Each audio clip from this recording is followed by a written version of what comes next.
1200 में फूल मिले 600 में हाफ हो। कहनी की बंद बाबे पौआ ई का कोइनी नीतीश चाचा डुबाही देनी अपन नौआ। डीजल और पेट्रोल महंगा दिन प दिन बढ़े भौआ। रउए बताई कैसे छवाई गरीब के आंगन मड़ौआ।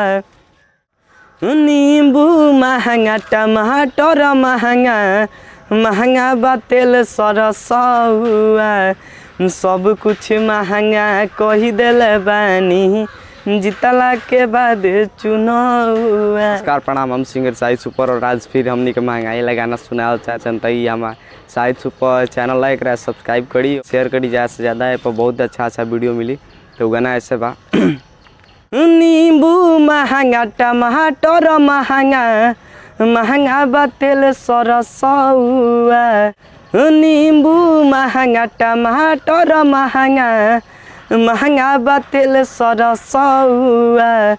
सब कुछ महंगा कही दिले बानी जितला के बाद चुनावा।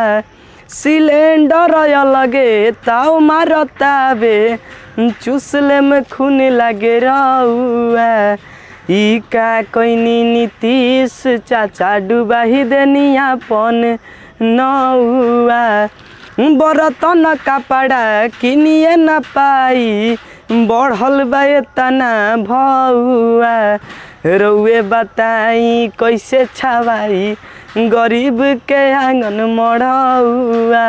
कहले रहनी गरीबी हटाइब देश के बनाइब रउआ। खाली काम करत रहिला जैसे करेला कौआ।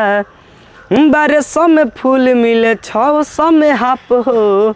कहनी की बंद बाबे पौआ ई का कोइनी नीतीश चाचा डुबाही देनी अपन नौआ।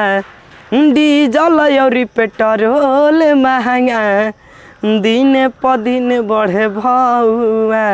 रउए बताई कैसे छवाई गरीब के आंगन मड़ौआ। नींबू महंगा टमाटर महंगा महंगा बा तेल सरसौआ। सब कुछ महंगा कही दिले बानी जितला के बाद चुनावा। यही गाना है। तो आप लोग इस गान को काफ़ी अच्छा प्यार दुलार आशीर्वाद दे रहे हैं, तो आप अपने भाई शाहिद सुपर पर ऐसा ही अपना प्यार आशीर्वाद दुलार बनाए रखें। और बहुत अच्छा इस चैनल पर वीडियो आने वाला है, तो आप लोग इस चैनल को सब्सक्राइब कीजिए और ज़्यादा से ज़्यादा शेयर कीजिए। और चलिए घंटी